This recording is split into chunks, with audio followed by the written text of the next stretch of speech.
La voix de mon père a tonné dans le téléphone, aussi tranchante qu'un éclat d'obus déchirant la nuit.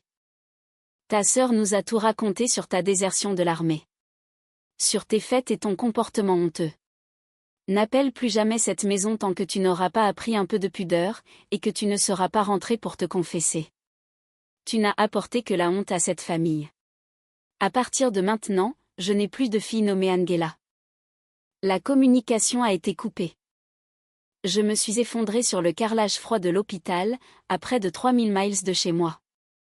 L'écran de mon téléphone affichait la durée de l'appel, 32 secondes. C'est tout le temps dont mes propres parents avaient eu besoin pour me condamner, et me priver du droit d'être leur fille, sur la base d'un mensonge vicieux raconté par ma sœur aînée. À cet instant précis, le bip régulier du moniteur cardiaque derrière moi s'est dissous en une seule, longue tonalité ininterrompue.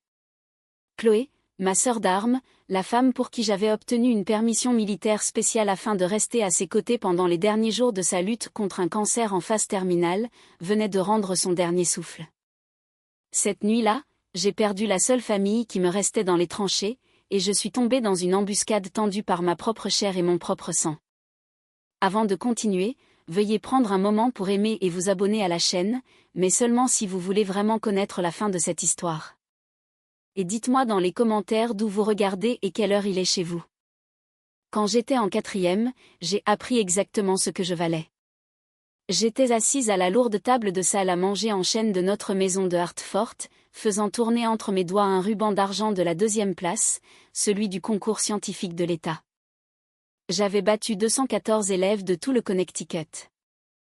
J'ai posé le ruban à plat à côté de mon assiette, en lissant les bords froissés, et j'ai levé les yeux vers mon père. Il était plongé derrière son journal. Il a attrapé son café noir sans baisser la page, a pris une lente gorgée et a marmonné « Bon travail, Angie ». Il n'a jamais touché le ruban. Il ne l'a même jamais regardé. Il a reposé sa tasse, a tourné à la section des sports et a continué sa lecture. De l'autre côté de la table, ma sœur aînée observait toute la scène de derrière son verre d'eau. Ses lèvres étaient pincées en une ligne fine et satisfaite. Elle a repris sa fourchette et s'est remise à manger, sa posture un peu plus droite, son menton un peu plus haut.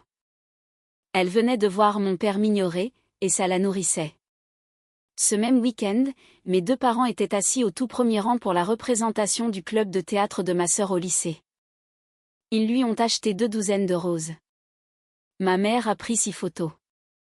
Mon père a applaudi si fort que ses paumes étaient roses quand ils sont rentrés. J'étais assise à la table de la cuisine, en train de faire mes devoirs de chimie, quand ils sont entrés, riant, encore tout excités par le spectacle. Mon père a jeté sa veste sur le dossier d'une chaise et a commencé à me raconter à quel point ma sœur était incroyable sur scène, comment elle brillait sous les projecteurs, comment le public lui avait fait une ovation debout. J'ai fixé le ruban d'argent, toujours posé sur le comptoir où je l'avais laissé 2 jours plus tôt. Personne ne l'avait déplacé. Personne ne l'avait ramassé. Personne ne m'avait posé la moindre question à son sujet. Dans ma famille, l'obéissance et l'image publique étaient les seules monnaies qui comptaient. Ma sœur excellait dans les 2. Je n'avais ni l'un ni l'autre. J'ai glissé le ruban d'argent dans ma poche, j'ai fini mon rôti de bœuf en silence, et je suis partie. J'ai cessé de chercher leurs applaudissements cette nuit-là. Ce schéma n'a jamais changé. Chaque anniversaire, chaque bulletin de notes, chaque compétition d'athlétisme, le scénario se répétait comme un disque rayé incrusté dans les murs de cette maison. Ma mère a préparé un gâteau à 3 étages pour le 16e anniversaire de ma sœur et a invité 30 personnes. Pour le mien, elle a laissé une carte achetée en magasin sur le comptoir de la cuisine avec un billet de $20 à l'intérieur, et a oublié de la signer. Mon père a conduit ma sœur à chaque répétition du club de théâtre pendant 4 années consécutives, attendant dans le parking en lisant son journal jusqu'à ce qu'elle ait fini. Quand j'ai remporté un concours régional de biologie et que j'ai eu besoin qu'on me conduise à la cérémonie de remise des prix, à 40 minutes de là, il m'a dit de prendre le bus. J'ai pris le bus. Je me suis assise au dernier rang, tenant mon certificat dans une pochette en plastique, regardant les lampadaires défiler à travers la vitre sale. J'avais 15 ans, et je comprenais déjà le calcul. Ma sœur était l'investissement. J'étais la charge. J'ai remplacé mon besoin de leur amour par un besoin de discipline extrême. Je me suis plongée dans les manuels de biologie et l'entraînement physique. Je courais 5 kilomètres chaque matin avant l'école. Je disséquais des grenouilles dans le garage. Je mémorisais chaque os du corps humain pendant que ma sœur mémorisait son texte pour la prochaine pièce de l'école. La dynamique de toute la maison a basculé le jour où le courrier est arrivé, pendant ma dernière année de lycée. Je suis entrée dans la cuisine et j'ai laissé tomber une enveloppe épaisse et lourde sur le comptoir en granit. Elle portait le sceau officiel de l'Université des services en uniforme. Mon père a arrêté de mâcher. Il a pris l'enveloppe, sentant le poids du papier cartonné officiel du gouvernement entre ses doigts rugueux. Il l'a retournée lentement, lisant l'adresse de l'expéditeur à 2 reprises. Puis il m'a regardé. Ses yeux ont enfin enregistré mon existence physique, pour la première fois en 18 ans. Peut-être que tu deviendras enfin un vrai soldat, Angie, a-t-il dit, sa voix portant un poids étrange et nouveau de respect. Il a reposé l'enveloppe avec précaution, presque avec révérence, comme si elle pouvait se briser s'il la serrait trop fort. Ma mère a immédiatement attrapé le téléphone fixe. Elle a commencé à appeler les voisins, se vantant bruyamment de sa fille militaire. Elle faisait les 100 pas dans la cuisine avec le cordon tendu, répétant le nom de l'université 3 fois pour s'assurer que Madame Patterson, la voisine, l'entende correctement. Mais je n'ai pas regardé mes parents. J'ai regardé ma sœur, de l'autre côté de la table. Elle souriait. C'était un sourire crispé, calculé, mathématique, qui s'arrêtait entièrement à sa lèvre inférieure. Ses yeux étaient morts et froids, 2 pierres sombres dans un visage de porcelaine. Mon entrée dans la lumière venait de déclencher son instinct de survie ultime. En enfilant un uniforme, j'étais devenue une menace active pour son monopole sur la fierté de nos parents. Elle a posé sa fourchette avec un claquement sec contre l'assiette en porcelaine. Elle a plié sa serviette. Elle s'est excusée de table sans finir son repas. J'ai entendu la porte de sa chambre se fermer avec un clic doux et délibéré. Ce clic était le premier coup de feu. Au cours de la semaine suivante, ma sœur a exécuté sa première manœuvre tactique. Elle m'a bombardé d'appels téléphoniques doux et excessivement enthousiastes. Elle s'asseyait sur mon lit, les jambes croisées, serrant mon oreiller, et me demandait mon programme d'entraînement. Elle m'a apporté un café de la cuisine et m'a demandé les noms de mes commandants. Elle a emprunté mon ordinateur portable pour chercher l'emplacement de la base et a demandé l'adresse de mes baraquements. Elle a tout noté dans un petit carnet rose, en souriant tout le temps. Je lui ai donné chaque détail, supposant bêtement qu'elle se souciait enfin de sa petite sœur. Je lui ai fourni les renseignements exacts dont elle avait besoin pour exécuter l'assassinat de ma réputation. J'ai fait mon sac de paquetage militaire, je l'ai embrassé pour lui dire au revoir sur le pas de la porte, et je suis partie pour l'entraînement de base, totalement inconsciente que je venais d'armer mon bourreau. Ma 3e année dans l'armée, mon monde s'est effondré de l'intérieur. Ma colocataire et camarade de combat, le soldat de première classe Chloé Jenkins, a commencé à cracher du sang lors d'une course matinale.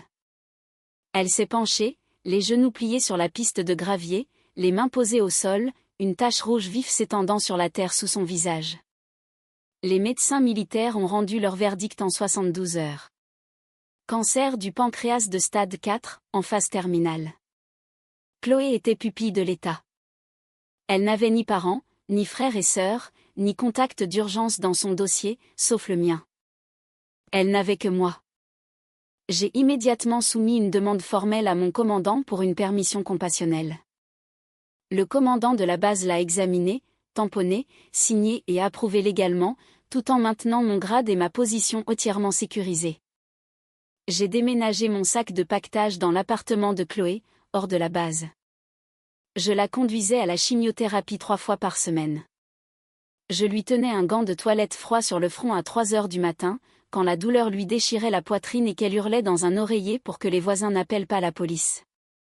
Je passais chaque heure éveillée dans cet appartement ou à l'hôpital. J'ai appris à changer un cathéter à chambre implantable. J'ai appris à rincer un cathéter central inséré par voie périphérique avec du sérum physiologique à 2 heures du matin, sans allumer les lumières pour que Chloé puisse dormir. Je lui lavais les cheveux dans la baignoire quand elle était trop faible pour se tenir debout, lui soutenant le cou d'une main et rinçant de l'autre. L'armée m'avait appris à sauver des vies sur le champ de bataille. Personne ne m'avait appris à regarder une amie mourir, centimètre par centimètre, dans un appartement de location aux murs fins et au robinet de cuisine qui fuit. J'avais besoin que quelqu'un récupère et cache mon courrier civil à Hartford pour que mes parents ne s'inquiètent pas. J'ai appelé ma sœur. J'étais assise au bord du lit de Chloé, regardant la perfusion injectée des produits chimiques dans ses veines, et j'ai expliqué la situation en phrases rapides et désespérées. Chloé était mourante. J'étais en permission approuvée. J'avais besoin d'aide. Ma sœur a écouté. Je pouvais entendre sa respiration dans le combiné, lente et mesurée, comme un prédateur qui décide quand mordre. Puis sa voix a coulé à travers le téléphone, dégoulinante de miel et de fausse empathie.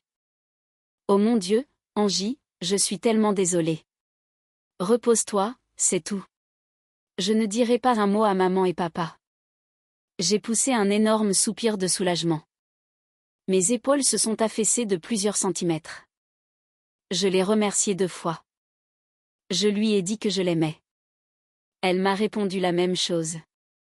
Sa voix était chaude, convaincante, parfaitement jouée. L'actrice avait toujours été meilleure que le soldat pour cacher son vrai visage. 3 jours plus tard, j'étais assise sur le sol froid en linoléum, à côté du lit d'hôpital de Chloé. La pompe à chimiothérapie 4 émettait un bip rythmique et régulier près de mon oreille, marquant chaque seconde d'une vie qui s'épuisait. Il était exactement 23 heures. L'appartement était sombre, à l'exception de la lueur bleue de l'équipement médical. Mon téléphone portable s'est allumé sur le sol à côté de mon genou. L'identifiant de l'appelant indiquait « Papa ». Je l'ai pris, épuisé, me frottant les yeux avec le dos de ma main libre. « Papa, salut, comment ça ?» Sa voix a tranché la communication comme une lame lâchée de haut, tuant toute trace de chaleur dans la pièce. « Ta sœur m'a tout raconté. » Je me suis redressée d'un coup, ma colonne vertébrale heurtant le mur derrière moi, mon cœur martelant mes côtes. « Papa, attends. De quoi tu parles ? » Il n'a pas fait de pause. Il n'a pas repris son souffle. Sur ta désertion, sur ton petit ami toxicomane, tout. J'ai regardé la poche de chimiothérapie 4 qui goûtait du liquide dans le bras squelettique de Chloé. Ma main serrait le téléphone si fort que mes jointures sont devenues blanches. Papa, non. Je suis en permission militaire approuvée. Je suis à l'hôpital, je m'occupe d'un soldat qui est en train de mourir. Je peux te donner le numéro direct de mon commandant tout de suite. La ligne a grésillé. Puis la voix hystérique de ma mère a hurlé dans le haut-parleur, assez stridente pour faire vibrer le combiné contre mon oreille. Comment oses-tu salir cette famille, Angela ? Je me suis levée. Mes jambes tremblaient. Ma voix tremblait de pure panique alors que je pressais le téléphone contre mon visage.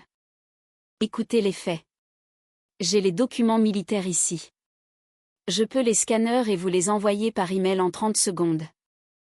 Mon père a rugi dans le combiné, sa voix si forte que j'ai dû éloigner le téléphone de mon oreille. Ça suffit. N'appelle plus cette maison tant que tu ne seras pas prête à te confesser. Tu as assez humilié cette famille, ordure. La ligne est devenue silencieuse avec un clic sec qui a résonné dans la pièce sombre comme un coup de feu. J'ai laissé tomber le téléphone sur le sol en linoléum. Il a rebondi une fois et a atterri face vers le haut. Le journal d'appel brillait dans l'obscurité, affichant la durée, 32 secondes. C'est tout le temps qu'il a fallu pour effacer complètement 21 ans de ma vie. Mon père n'avait pas demandé le numéro du commandant. Ma mère n'avait pas demandé les documents. Ils n'avaient pas pris une seule seconde pour considérer que leur plus jeune fille pouvait dire la vérité. Ils m'avaient condamné sans la moindre preuve, sans la moindre tentative de vérification, parce que ma sœur avait déjà rédigé le verdict pour eux, et ils l'avaient signé sans lire le dossier. Je me suis assise sur le sol en linoléum, dans le noir. La pompe 4 émettait des bips à côté de moi. Chloé a bougé dans son sommeil, un faible gémissement s'échappant de ses lèvres gercées. J'ai pressé les talons de mes paumes contre mes yeux jusqu'à ce que je voie des étincelles blanches derrière mes paupières. Je n'ai pas crié. Je n'ai pas jeté le téléphone contre le mur. J'ai pincé les lèvres, j'ai ravalé la bile qui montait dans ma gorge et j'ai compté mes respirations comme mon sergent instructeur me l'avait appris. Inspirez par le nez pendant 4 temps, retenez pendant 4, expirez par la bouche pendant 4. J'ai compté 12 cycles complets avant que mes mains ne cessent de trembler. 10 minutes plus tard, mon téléphone a sonné. Un SMS a illuminé l'écran fissuré. C'était de ma sœur. Je suis désolée, Angie. Je devais leur dire. Elle a joint un unique emoji de cœur brisé rouge. 3 phrases et un cœur de dessin animé. C'était le résumé de la détonation de la frappe aérienne de précision qu'elle venait de larguer sur toute ma vie. J'ai lu le texto 3 fois, la mâchoire serrée. J'ai regardé Chloé, qui dormait, sa poitrine se soulevant et s'abaissant en mouvements superficiels et laborieux sous la fine couverture d'hôpital. J'ai éteint le téléphone. Je l'ai posé face contre le sol froid. J'ai tourné le dos à ma lignée et je suis retourné auprès du soldat mourant qui avait vraiment besoin de moi. J'ai remonté la couverture sur les épaules de Chloé, je me suis assise contre le mur, et je n'ai pas fermé les yeux du reste de la nuit. Pendant 5 jours angoissants, j'ai mené une guerre désespérée et unilatérale depuis les tranchées du salon de Chloé. J'ai composé le numéro de téléphone fixe de mes parents 14 fois. Les 3 premiers appels, mon père a décroché et a raccroché avant que je puisse finir une phrase. Au 4e appel, la ligne émettait simplement un signal d'occupation rapide. Ils avaient contacté la compagnie de téléphone pour bloquer mon numéro. Je me suis assise devant mon ordinateur portable sur le comptoir de la cuisine, l'écran reflétant les cernes sombres sous mes yeux, et j'ai tapé 2 emails massifs. J'ai joint les fichiers PDF officiels de mes ordres de permission militaire, tamponnés et signés par le commandant de la base, ainsi qu'une photo de moi en uniforme complet, debout devant l'hôpital militaire. 0 réponse, aucun accusé de réception. Les emails auraient tout aussi bien pu être jetés dans un trou noir. J'ai appelé ma tante Martha, la sœur aînée de mon père, la suppliant de se rendre à Hartford pour leur montrer les documents en personne.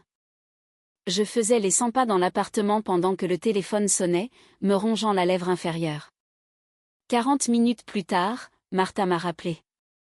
Sa voix était lourde de défaite et je pouvais l'entendre poser ses clés sur une table avec un bruit sourd et las. Il m'a dit de ne pas m'en mêler. Il a dit qu'elle a déshonoré l'uniforme. Elle peut en subir les conséquences. Martha s'est excusée. Elle m'a dit qu'elle avait essayé. Elle m'a dit que mon père lui avait physiquement fermé la porte au nez alors qu'elle était en pleine phrase.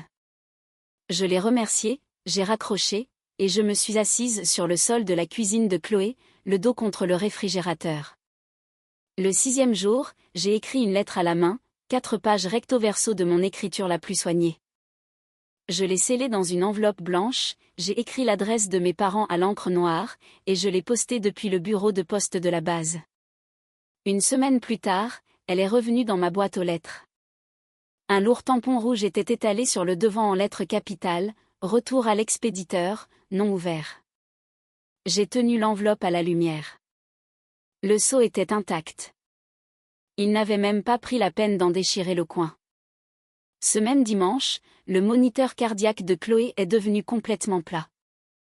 La tonalité longue et perçante a rempli la pièce comme un cri qui ne finissait jamais.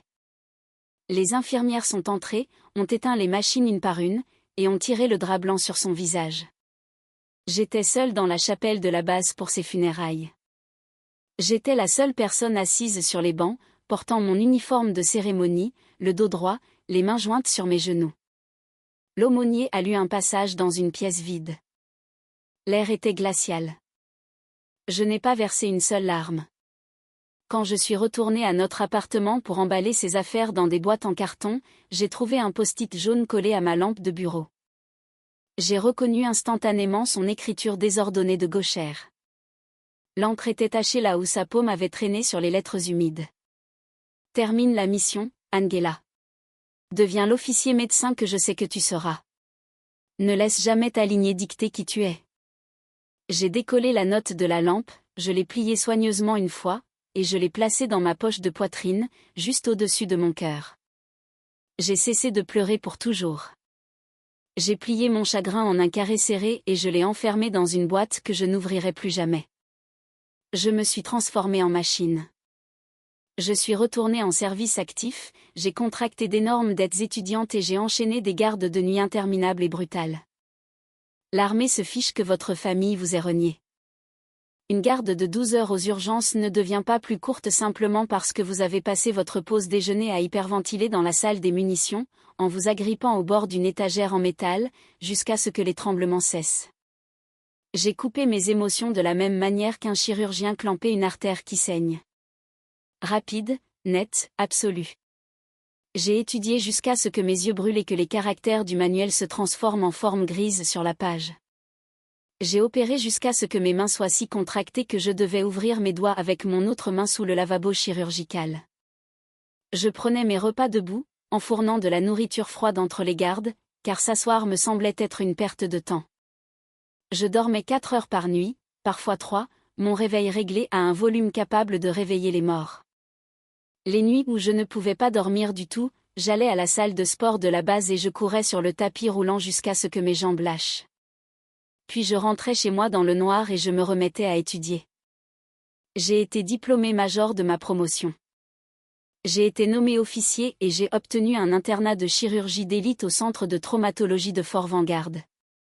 Le soir où j'ai reçu ma lettre d'acceptation, j'étais assise seule dans mes quartiers, tenant le post-it jaune de Chloé dans une main et une bouteille d'eau dans l'autre. J'ai relu ces mots une dernière fois, j'ai plié la note et je l'ai remise dans ma poche de poitrine. À Fort Vanguard, j'ai construit une nouvelle forteresse à partir de zéro. La générale de division Evelyne m'a trouvé en premier.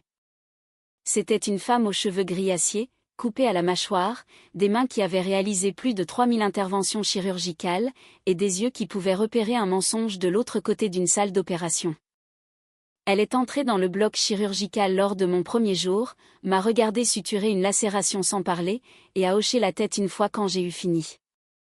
Elle est devenue la mère que j'avais perdue, guidant mes mains en salle d'opération, corrigeant ma posture pendant les présentations, et me disant de manger quand j'oubliais pendant 16 heures d'affilée. Puis j'ai rencontré Marcus. C'était un avocat du JAG, corps des juges avocats, avec des yeux profonds et calmes, et une voix qui ne s'élevait jamais au-dessus du volume d'une conversation normale, quelle que soit l'intensité de la discussion. Nous nous sommes rencontrés à la cafétéria de la base. Il s'est assis en face de moi, sans y être invité, a remarqué que je lisais une revue médicale en mangeant des pâtes froides, et m'a demandé ce que j'étudiais. 6 mois plus tard, un samedi soir, j'étais assise au bord de son canapé, dans son appartement hors de la base, et je lui ai raconté toute l'histoire de ma famille. Chaque détail, le ruban d'argent, l'appel téléphonique, Chloé, la lettre retournée. J'ai parlé pendant 45 minutes sans m'arrêter. Quand j'ai eu fini, la pièce était complètement silencieuse. Marcus n'a pas offert de pitié. Il n'a pas penché la tête ni tendu la main. Il m'a simplement regardé avec ses yeux calmes et stables et a dit « Tu mérites mieux ». 2 ans plus tard, nous nous sommes mariés. Il y avait exactement 30 invités dans la chapelle. Le père de Marcus, un colonel à la retraite avec une poignée de main ferme et des feuilles de chêne argentées sur son uniforme de cérémonie, m'a offert son bras et m'a conduite à l'hôtel. Le faire-part de mariage que j'avais envoyé à Hartford est revenu dans ma boîte aux lettres 3 jours avant la cérémonie, complètement non ouvert. Le même tampon rouge étalé sur le devant, comme pour la lettre 5 ans auparavant. Je l'ai passé dans la déchiqueteuse sans scier et j'ai regardé les confettis blancs disparaître dans le bac. Il y a 6 mois, mon mari Marcus m'a fait asseoir à notre îlot de cuisine. Il portait encore son uniforme du JAG, le col déboutonné, la mâchoire serrée. Il a posé sa tasse de café sur le comptoir en granit avec un bruit sourd qui m'a indiqué que ce n'était pas une conversation anodine. Il a fait glisser un dossier manille imprimé vers moi sur la surface lisse, son index appuyé sur le bord du papier pour l'empêcher de glisser. Il avait examiné les journaux de sécurité historique de la base dans le cadre d'un audit de conformité de routine. Il m'a regardé droit dans les yeux. Angela, il y a 2 ans, le département des ressources humaines de la base et le JAG ont reçu un appel anonyme demandant des informations sur ton dossier disciplinaire. Il voulait savoir si tu avais déjà été dégradé ou si tu avais fait l'objet d'accusations. Il a tapoté une ligne de texte sur le papier avec la pointe de son stylo. L'adresse IP numérique de l'appelant provenait d'une maison de banlieue à Hartford, Connecticut. Je n'ai pas eu besoin de chercher l'adresse. J'avais grandi dans cette maison. J'ai fixé l'encre noire sur le papier. Mon sang s'est glacé. La prise de conscience m'est tombée dessus comme un immeuble qui s'effondre. Ma sœur ne se contentait pas de mentir à nos parents pour maintenir son statut d'enfant prodige. Elle avait mené une opération psychologique à grande échelle contre moi. Ma tante Martha a confirmé l'étendue des dégâts. 2 jours plus tard, lors d'un long appel téléphonique, Martha m'a raconté le Thanksgiving précédent, comment ma sœur s'était assise en bout de table, épongeant le coin de son œil avec une serviette en tissu, jouant le deuil comme une actrice principale dans une série de grandes écoutes. Elle a dit à ma grand-mère, Nana June, que j'avais été jugée en cour martiale et renvoyée pour conduite déshonorante. Elle a dit à mon oncle Frank que j'étais sans abri et que je vivais dans un refuge quelque part sur la côte ouest. Elle a dit à mon cousin David que j'avais épousé un homme avec un casier judiciaire. La voix de Martha tremblait de fureur alors qu'elle racontait les détails. Chaque membre de la famille avait avalé les mensonges tout crus, parce que ma sœur pleurait en les racontant. Et puis, de manière terrifiante, elle a réellement tenté d'utiliser l'appareil militaire des États-Unis pour faire de ces mensonges une réalité. Elle voulait déclencher une enquête officielle sur mon dossier de service. Elle voulait que mon grade me soit retiré. Elle voulait me détruire complètement pour que son mensonge devienne la vérité permanente et que personne ne le remette jamais en question. J'ai fermé le dossier manille. J'ai regardé Marcus. Il m'a regardé en retour, son expression calme, mais ses yeux vifs. J'ai posé ma paume à plat sur le comptoir et j'ai appuyé jusqu'à ce que le granit me donne l'impression de résister. Marcus a tendu la main par-dessus le comptoir et a posé sa main sur la mienne. Il n'a pas dit un mot. Il n'en avait pas besoin. L'avocat en lui avait déjà monté le dossier. Le soldat en moi avait déjà classé les renseignements. Ma sœur n'avait pas fait une erreur. Elle n'avait pas agi par confusion ou par chagrin. Elle avait mené une opération psychologique soutenue sur 5 ans, sur plusieurs fronts, conçue pour m'effacer définitivement des registres familiaux et détruire ma carrière militaire de l'extérieur. Elle avait essayé de transformer le gouvernement des États-Unis en son arme personnelle. Et quand cela a échoué, elle a redoublé d'efforts sur le front familial, m'ensevelissant plus profondément sous des couches de tragédie fabriquées, si épaisses que même tante Martha avait eu du mal à les percer. La sœur que j'avais autrefois embrassée pour lui dire au revoir sur le pas de la porte n'était pas seulement une menteuse. C'était une combattante active qui me faisait la guerre depuis une demi-décennie, pendant que j'étais occupée à sauver des vies et à gagner des grades. Marcus a serré ma main une fois, fermement et délibérément. J'ai retiré ma main, j'ai pris le dossier manille et je l'ai enfermé dans le coffre-fort ignifuge du placard de notre chambre. 6 mois passèrent. Le souvenir s'est estompé. Je suis revenu brusquement au présent. Mon beeper de traumatologie a hurlé, vibrant violemment contre ma hanche. J'ai bondi de ma chaise de bureau, renversant ma tasse de café à moitié vide. Le liquide noir s'est répandu sur les documents que j'étais en train d'examiner. Je ne me suis pas arrêté pour nettoyer. Trauma de niveau 1. Accident de voiture. Femme, 35 ans. Traumatisme abdominal contondant. Hémodynamique instable. Arrivée prévue dans 8 minutes. Le texte de l'alerte brillait sur le petit écran. J'ai enfilé ma longue blouse blanche par-dessus mon uniforme chirurgical tactique vert, j'ai claqué la porte de mon bureau et j'ai sprinté dans le couloir stérile vers la baie d'urgence. Mes bottes crissaient sur le sol poli. Les néons bourdonnaient au-dessus de ma tête dans une tonalité plate et continue. 2 infirmières se sont mises derrière moi alors que je tournais le coin, s'alignant sur mon rythme sans un mot. J'ai fait irruption par les portes doubles du poste des infirmières. L'infirmière en chef a levé les yeux de son moniteur. J'ai attrapé l'iPad lumineux sur le bureau et j'ai balayé agressivement vers le bas pour charger le rapport des ambulanciers. L'écran s'est rempli de données sur la patiente. J'ai arrêté de respirer. Les muscles de mon cou se sont crispés. Ma prise sur l'iPad s'est resserrée jusqu'à ce que l'étui en caoutchouc se plie sous mon pouce. Le nom me fixait, en lumière bleue crue sur le fond blanc. Patiente, Vanessa Morris. Date de naissance, 14 mars 1990. Contact d'urgence, Robert Morris, père. Toutes les alarmes et toutes les voix de la salle d'urgence bondée ont soudainement disparu dans un vide. Le monde est devenu complètement silencieux. Je pouvais entendre mon propre pouls battre à l'intérieur de mon crâne. Le sergent Miller m'a tapoté l'épaule par derrière, me demandant si j'allais bien. Je lui ai tendu la tablette sans me retourner. Mon visage était de pierre. Aucune expression, aucune réaction. J'ai donné mes ordres d'une voix qui aurait pu geler l'eau dans un verre. Préparer la baie 2. Demander au capitaine Ramirez de se préparer et de se tenir prête. Miller a pris la tablette et s'est déplacé immédiatement. Les sirènes hurlaient à l'extérieur des portes de la baie des ambulances, de plus en plus fortes, amenant les fantômes de mon passé directement sur ma table d'opération. Je me tenais devant le lavabo chirurgical, l'eau brûlante coulant sur mes mains, rendant ma peau rose vif sous les lumières crues. Je me suis séché chaque doigt individuellement avec une serviette stérile, je suis entré dans la salle d'opération 2, et j'ai levé les mains devant ma poitrine, paume vers l'avant. J'ai regardé directement le capitaine Ramirez de l'autre côté de la table. Le corps sur la table était drapé de draps stériles bleus. L'anesthésiste a hoché la tête de derrière le ventilateur. Les moniteurs cardiaques émettaient un rythme mécanique et régulier. Le protocole militaire en cas de conflit d'intérêts était absolu et non négociable. J'ai parlé sèchement, ma voix se projetant clairement au-dessus des bips.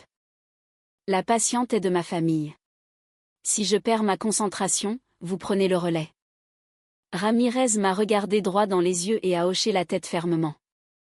Elle s'est positionnée directement en face de moi, ses mains gantées reposant sur le drap stérile, prête à prendre le scalpel de ma main à la seconde où mon sang-froid se fissurerait. J'ai tendu ma main droite. Le technicien chirurgical a placé le scalpel dans ma paume avec un claquement métallique. Pendant 3h40, j'ai occulté chaque souvenir. J'ai occulté l'appel téléphonique.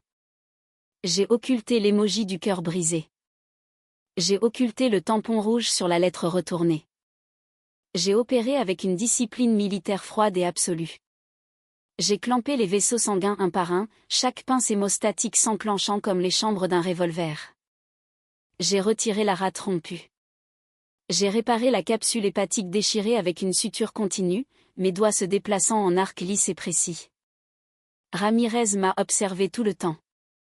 Elle n'a pas eu besoin d'intervenir, pas une seule fois. À exactement 6h45, j'ai placé la dernière suture. Le nœud était serré, net et centré. Ma sœur était en vie. Ramirez s'est reculé de la table et a proposé d'aller parler à la famille dans la salle d'attente. J'ai retiré mes gants en latex ensanglantés, je les ai retournés, et je les ai jetés dans le bac à déchets biologiques. Non, ce cas est le mien. J'ai marché dans le long couloir blanc vers la salle d'attente de chirurgie. Mes sabots chirurgicaux crissaient sur le carrelage à chaque pas.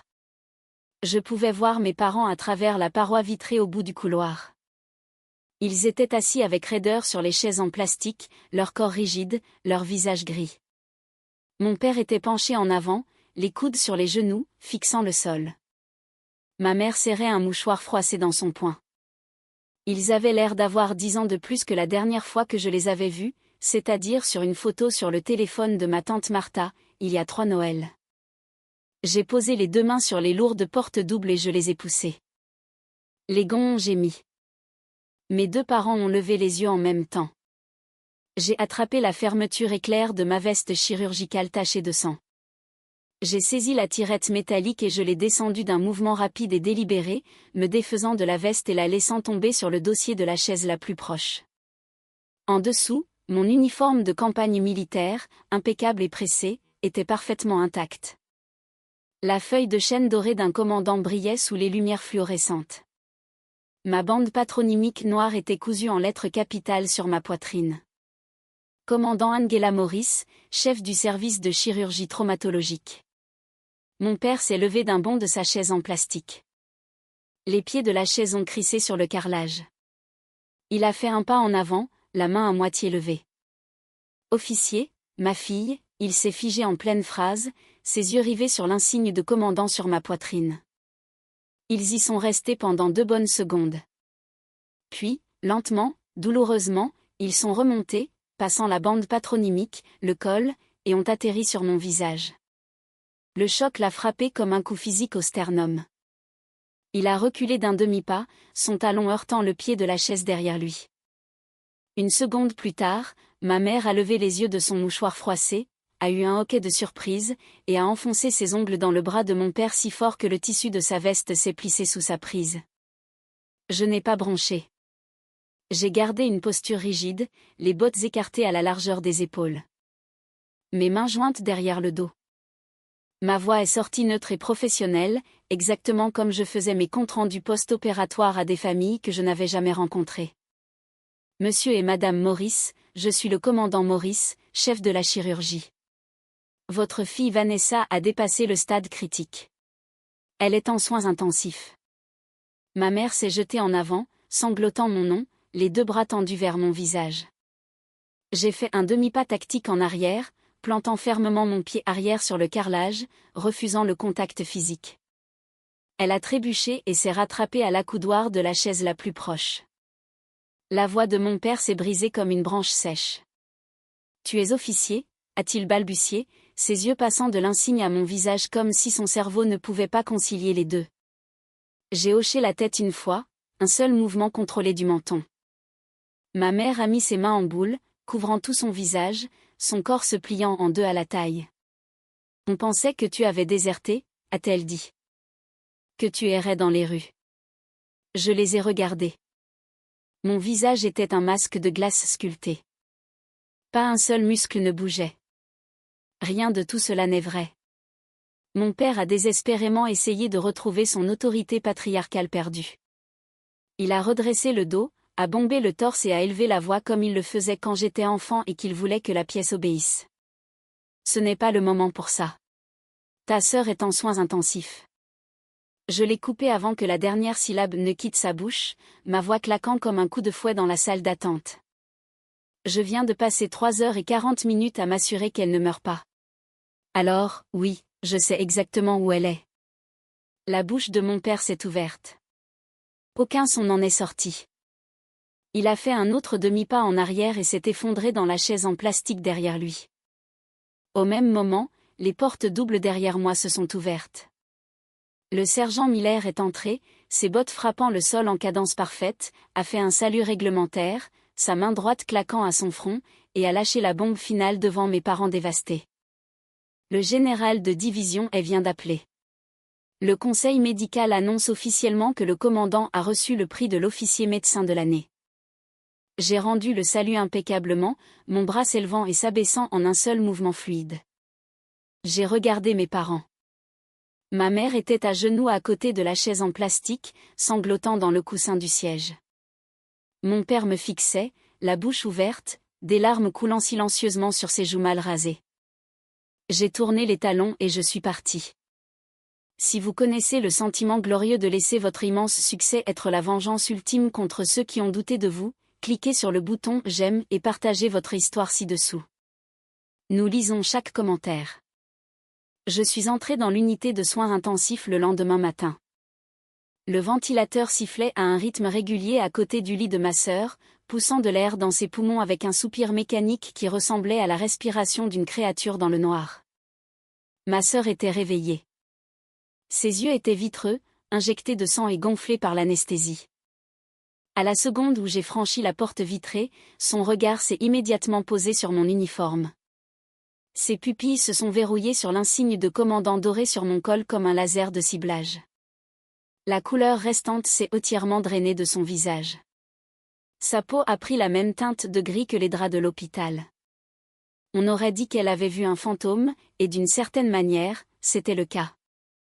La petite sœur qu'elle avait enterrée sous 5 ans de mensonges se tenait au-dessus de son lit dans un uniforme militaire impeccable, vivante, décorée et aux commandes.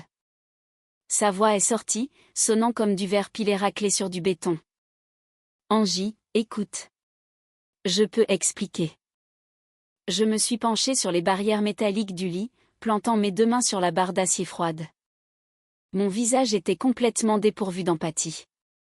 J'ai fait un signe de tête vers la porte vitrée où nos parents se tenaient dans le couloir, tremblants, s'agrippant les uns aux autres, attendant la permission d'entrer dans la pièce que je contrôlais. Tu n'as pas besoin de m'expliquer à moi. Explique-leur à eux. Je me suis écartée et j'ai poussé la porte vitrée d'une main. Mes parents se sont précipités dans la pièce comme deux personnes fuyant un bâtiment en feu, pour se retrouver dans un incendie encore pire.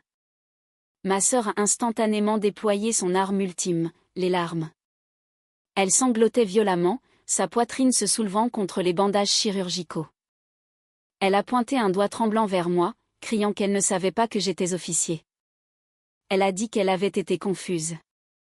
Elle a dit qu'elle pensait que l'armée m'avait renvoyé il y a des années. Elle a dit qu'elle essayait seulement de protéger la famille. La performance était impeccable. Elle l'avait toujours été. Mais cette fois, le public n'achetait pas de billets. Mon père se tenait au pied du lit. Il ne s'est pas précipité pour la réconforter. Il n'a pas tendu la main. Il est resté là, secoué par une rage terrifiante et réprimée qui a rendu son visage d'un rouge marbré. Ses poings pendaient à ses côtés, les jointures blanches. Elle est commandant.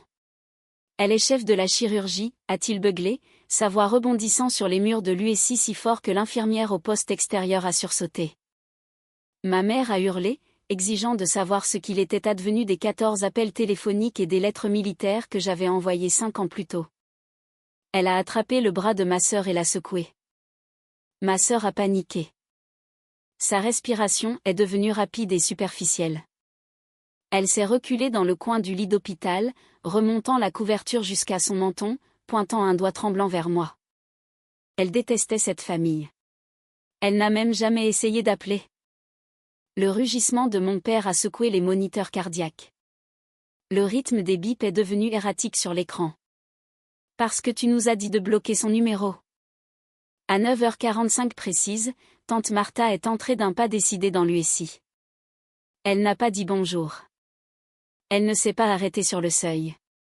Elle est entrée comme un tribunal militaire à elle toute seule, son sac à main en bandoulière, ses chaussures orthopédiques crissant sur le carrelage à chaque pas délibéré. Elle a sorti son smartphone et l'a brandi directement devant le visage de mes parents, le reflet de l'écran se projetant sur les lunettes de mon père. Elle a balayé agressivement les preuves avec son pouce, leur laissant à peine le temps de traiter chaque image avant de passer à la suivante. Des captures d'écran de mes ordres de permission militaire, tamponnées et signées par le commandant de la base. Mes photos de promotion en uniforme de cérémonie complet, au garde-à-vous devant le drapeau américain. Ma cérémonie de remise des diplômes avec le général et épinglant l'insigne d'officier médecin sur ma poitrine. Et le coup de grâce. Un SMS que ma sœur avait envoyé à tante Martha 4 ans plus tôt, affiché dans une bulle bleue sur l'écran lumineux. Les mots étaient gravés dans les pixels. Ne dis pas à maman et papa qu'Angie est interne militaire. Ça va les embrouiller. Martha a tenu le téléphone à 15 cm du visage de ma mère et l'a laissé le lire 3 fois. Puis elle a tourné sa colère contre mes deux parents, sa voix résonnant contre les parois vitrées de la petite chambre du SI. Et vous deux, vous avez cru une menteuse simplement parce que l'aimer était plus facile que de vérifier la vérité. Ma mère s'est effondrée dans la chaise en vinyle à côté du lit. L'air a quitté son corps comme un pneu crevé. Tante Martha a fouillé dans son immense sac à main et en a sorti un morceau de papier plié. Elle l'a jeté sur les genoux de ma mère. C'était le dernier email que j'avais envoyé il y a 5 ans, imprimé sur du papier blanc, le texte surligné en jaune là où Martha avait souligné les phrases clés. Ma mère l'a déplié avec des doigts tremblants. Elle a lu les mots à voix haute, sa voix se brisant, s'étouffant avec sa propre salive entre chaque syllabe. Maman, j'ai eu une promotion. Je suis toujours ta fille. Elle s'est pliée en deux dans la chaise, gémissant de douleur absolue, le papier se froissant contre sa poitrine alors qu'elle le pressait contre son corps. Martha n'a pas lâché. Elle a remué le couteau dans la plaie de mon père sans ciller. Tu as manqué son mariage. C'est le père de Marcus qui l'a conduite à l'hôtel. Mon père a tourné le dos à la pièce. Il a appuyé son front contre la vitre froide de la fenêtre, pressant ses deux paumes à plat contre la surface. Ses larges épaules étaient secouées de sanglots. Pour la première fois en 62 ans, le patriarche pleurait. Son reflet le fixait depuis la vitre, déformé et brisé. Il m'a supplié de réparer ça. Il s'est retourné, le visage mouillé, la voix brisée et dépouillée de toute l'autorité qu'il avait jamais exercée. Il a dit qu'il ferait n'importe quoi. Il a dit qu'il était désolé. Il a répété les mots encore et encore, comme un homme récitant une prière qu'il ne savait pas comment terminer. Je me suis avancée et j'ai levé ma main droite dans un geste militaire sec pour l'arrêter. Paume en avant, doigt droit. Il a cessé de parler immédiatement. Je crois que vous êtes désolé, mais les excuses ne sont que le point de départ. Je l'ai regardé droit dans son visage strié de larmes, soutenant son regard comme je tenais un scalpel, stable et sans pitié. Vous devez comprendre ceci. Je ne suis plus la fille que vous considériez comme une honte. J'ai construit une vie dans l'armée sans vous. Si vous voulez y entrer, ce sera selon mes conditions. Il a dégluti difficilement. Sa pomme d'Adam a bougé une fois. Il a hoché la tête lentement, comme un homme signant un document qu'il savait qu'il changerait sa vie pour toujours. 2 semaines après sa sortie de l'hôpital, j'ai convoqué ma sœur dans un café neutre juste à l'extérieur des portes de la base. J'ai choisi l'endroit délibérément. Terrain neutre, sans avantage du terrain pour personne. Je suis arrivée 20 minutes en avance, je me suis assise à une table d'angle, le dos droit et contre le mur, portant mon uniforme de service vert. J'ai commandé un café américain noir et je l'ai posé sur la table sans y toucher. La vapeur s'élevait en une fine ligne ondulante devant mon visage. Elle est arrivée, l'air hagard. Son sac à main de créateur était serré contre sa poitrine comme un bouclier. Ses cheveux n'étaient pas lavés, tirés en un chignon désordonné à la base de son crâne. Les cernes sous ses yeux étaient plus profonds que ceux que j'avais gagnés pendant mon internat. Elle a tiré la chaise, s'est assise, et a immédiatement commencé à scruter mon visage à la recherche d'une fissure, d'un signe de faiblesse, de tout ce qu'elle pourrait exploiter. Je ne lui ai pas proposé de boisson. Je n'ai pas souri. Je ne lui ai pas demandé comment elle se sentait. Je l'ai regardée et j'ai posé une seule question, d'un seul mot. Pourquoi ? La syllabe a atterri sur la table entre nous comme une grenade dégoupillée. Elle a tenu bon pendant environ 4 secondes. Puis le faux masque a glissé de son visage comme du plâtre humide tombant d'un mur. Son menton a tremblé, sa lèvre inférieure s'est repliée. Elle a regardé mon uniforme, la feuille de chêne dorée, la bande patronymique, l'insigne de chirurgie épinglé au-dessus de ma poche de poitrine. Parce que tu étais sur le point de devenir tout ce que je ne pouvais paraître. Elle a tout avoué, les appels téléphoniques, les mensonges à nos parents, les fausses larmes à Thanksgiving, l'appel anonyme au JAG. Elle a admis avoir essayé de signaler mes ordres militaires comme étant des faux, mais l'armée a ignoré sa plainte car la documentation était irréfutable. Elle est restée assise dans ce café et a démantelé 5 ans de guerre psychologique en 15 minutes, sa voix devenant plus basse à chaque phrase, jusqu'à ce que je doive me pencher en avant pour l'entendre. Je n'ai pas réagi. Je l'ai laissé se vider, comme une gourde percée d'une balle. J'ai fait glisser un bloc-notes jaune sur la table en bois. Le papier a fait un bruit de raclement sec contre la surface. L'armée ne m'a pas protégée, Vanessa. Elle a protégé la vérité. J'ai exposé mes conditions inflexibles. J'ai parlé en phrases courtes et sèches, de la même manière que je donnais des instructions post-opératoires. Je lui ai dit que je ne la bannirais pas légalement. Je lui ai dit que la vengeance ne m'intéressait pas, mais qu'elle avait une énorme dette à payer, et que le paiement était non négociable. Elle devait écrire une confession complète, détaillant chaque mensonge spécifique qu'elle avait raconté au cours des 5 dernières années, et l'envoyer par email aux 47 membres de notre famille élargie, chaque tante, chaque oncle, chaque cousin, chaque grand-parent. Tu corrigeras chaque histoire, ai-je ordonné, en tapotant la table avec mon index assez fort pour faire vibrer ma tasse de café intacte. Elle a fixé le grain du bois de la table. Ses mains tremblaient si fort qu'elle a dû les presser à plat contre la surface pour arrêter le tremblement. Elle a hoché la tête en signe de défaite totale, son menton tombant sur sa poitrine. Le lendemain, j'étais assise en face de mes parents dans mon bureau officiel de la base. La pièce était petite et fonctionnelle. Un bureau en métal, 2 chaises de l'autre côté, un drapeau américain dans le coin, une photo encadrée du général est sur le mur derrière moi. Mes parents étaient assis sur les 2 chaises comme des accusés dans un tribunal, leur corps rigide, les yeux baissés. J'ai ouvert le tiroir de mon bureau et j'ai sorti une carte de visite blanche. Je l'ai posée sur le bureau, je l'ai fait glisser sur la surface avec 2 doigts, et j'ai regardé mon père la prendre. Thérapie, pour vous 2 fois par semaine. Il s'est immédiatement hérissé. Sa vieille fierté toxique s'est ravivée derrière ses yeux comme une veilleuse qui prend feu. Il a lu le nom du psychologue sur la carte, l'a retourné, a lu l'adresse au dos, et l'a reposé sur le bureau d'un geste dédaigneux. Notre famille ne fait pas ce genre de choses, Angie. Je me suis penchée sur mon bureau, plantant mes 2 mains à plat sur la surface métallique. Mon alliance a cliqué contre l'acier. Ma voix a baissé d'1 octave, froide et absolue, le même ton que j'utilisais quand un jeune officier essayait de prendre des raccourcis dans ma salle d'opération. C'est exactement pour ça que nous sommes assis ici, monsieur. Le mot « monsieur » a atterri comme une gifle.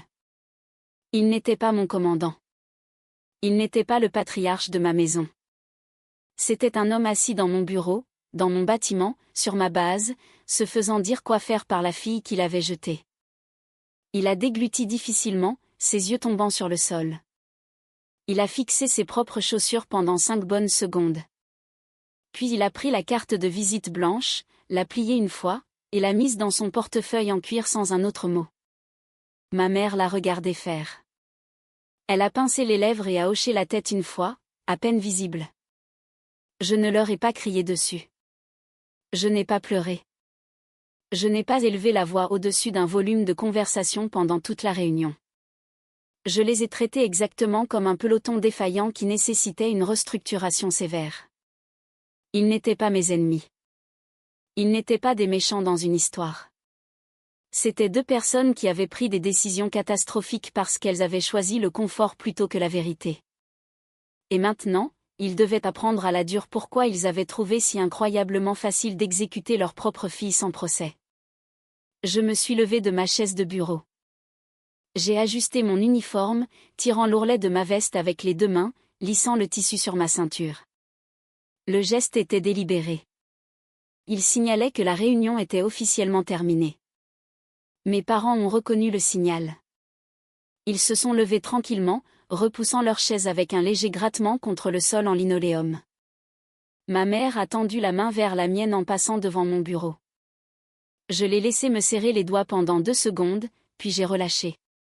Mon père s'est arrêté à la porte, s'est retourné et a ouvert la bouche pour dire quelque chose. J'ai soutenu son regard et j'ai secoué la tête une fois. Pas maintenant. Il a refermé la bouche, a hoché la tête et est sorti de mon bureau. Ils ont quitté le bâtiment ensemble, marchant dans le long couloir en béton, comprenant enfin qu'ils n'étaient plus les commandants de ma vie. C'était moi qui donnais les ordres maintenant. 3 jours plus tard, mon téléphone portable a vibré sur mon bureau pendant que je faisais de la paperasse. Je l'ai pris. Une notification de mon email. Ma sœur avait cliqué sur Envoyer. L'email de confession a atterri simultanément dans les boîtes de réception de 47 membres de la famille à travers le pays. Il contenait 3 paragraphes courts et humiliants, admettant 5 ans de mensonges pathologiques et de manipulations systématiques. Elle a nommé des mensonges spécifiques. Elle a nommé des dates spécifiques. Elle a nommé des membres de la famille spécifique qu'elle avait trompés. Elle a admis avoir inventé ma désertion, ma cour martiale, mon sans-abrisme et mon soi-disant mari criminel. Elle a admis avoir appelé le JAG. Elle a admis avoir convaincu nos parents de bloquer mon numéro de téléphone et de retourner mes lettres non ouvertes. Les retombées ont été instantanées et brutales. Mon téléphone a sonné 10 minutes plus tard. C'était ma grand-mère, Nana June. Sa voix tremblait d'une fureur que je n'avais jamais entendue chez une femme de 80 ans. Elle avait été prise pour une imbécile par sa petite-fille préférée, et la trahison l'a blessée plus profondément que nous ne l'aurions jamais imaginé. Elle a exigé de savoir pourquoi personne n'avait vérifié une seule de ses affirmations. Elle a exigé de savoir pourquoi personne n'avait appelé directement l'armée. Elle a raccroché sans dire au revoir. Au cours des 48 heures suivantes, la famille élargie n'a pas crié sur ma sœur. Ils n'ont pas envoyé de SMS en colère. Ils n'ont pas organisé de réunion de famille pour la couvrir de honte publiquement. Ils ont simplement cessé de répondre à ses appels. Un par un, les points verts à côté de son nom se sont éteints. Ce silence collectif assourdissant était une punition plus sévère que tout ce que j'aurais pu infliger de mes propres mains. Un mois plus tard, je me tenais sur la scène brillamment éclairée du gala médical militaire annuel. Les lustres au-dessus de la salle de bal jetaient une lumière dorée et chaleureuse sur 300 officiers en tenue de soirée. Je portais mon uniforme de cérémonie bleu, le tissu bleu marine pressé à la perfection, chaque bouton poli, chaque pli aligné. Le général s'est avancé de derrière le pupitre, tenant un petit écrin en velours. Elle l'a ouvert, a soulevé la médaille de l'officier médecin de l'année, et l'a épinglée sur ma poitrine avec des mains fermes et expertes. Le poids du métal s'est posé sur mon sternum, petit mais lourd. Je me suis approché du pupitre et j'ai posé les deux mains sur les bords en bois. J'ai regardé l'immense foule d'officiers et leurs familles. J'ai vu Marcus assis au premier rang, son uniforme de cérémonie du JAG parfait, ses yeux calmes fixés sur les miens, un petit sourire fier sur ses lèvres. J'ai vu tante Martha 2 sièges plus loin, épongeant une larme au coin de son œil avec un mouchoir qu'elle serrait depuis le début de la cérémonie. Et tout au fond, assis entièrement seul à une table près de la sortie, j'ai vu mes parents. Ils étaient assis avec raideur, leur posture maladroite et déplacée parmi les invités en uniforme. Mon père portait une veste de sport qu'il avait clairement achetée pour l'occasion, l'étiquette dépassant encore de l'intérieur du col. Ma mère portait une robe sombre, ses mains jointes fermement sur ses genoux. Leurs yeux contenaient un mélange complexe d'immense fierté et de chagrin écrasant, deux émotions luttant pour la domination sur des visages qui avaient vieilli de plusieurs décennies en quelques mois. Je me suis penché vers le microphone. Le Larsen a sifflé une fois, puis s'est calmé. La salle immense est devenue silencieuse. 300 personnes ont retenu leur souffle en même temps. J'ai regardé directement Marcus et le général. La famille, ce n'est pas nécessairement ceux qui partagent votre sang. Parfois, la famille, ce sont les camarades qui vous choisissent. Ma mère a couvert son visage de ses deux mains. Ses épaules étaient violemment secouées sous le tissu fin de sa robe. Marcus a fermé les yeux et a hoché la tête une fois, lentement et délibérément. J'ai fait une pause. J'ai laissé le lourd silence planer sur la salle pendant 5 bonnes secondes. La lumière des lustres bourdonnait. Un verre a teinté quelque part au fond. L'écho de mes paroles s'est estompé dans les murs. Puis, lentement, j'ai levé les yeux du premier rang. Mon regard a parcouru les tables du milieu, passant devant les capitaines et les colonels et leurs épouses, jusqu'au fond de la salle. J'ai trouvé mes parents. Mon père s'agrippait au bord de la table des deux mains, ses jointures blanches, sa mâchoire si serrée que les muscles de son cou étaient visibles de l'autre côté de la salle. J'ai soutenu son regard. Et parfois, ceux qui partagent votre sang retrouvent leur chemin, même tardivement. Mais ils sont là. La prise de mon père sur la table s'est relâchée, ses mains sont tombées sur ses genoux, sa tête s'est baissée. Ma mère a tendu la main sans regarder et a posé sa main sur la sienne.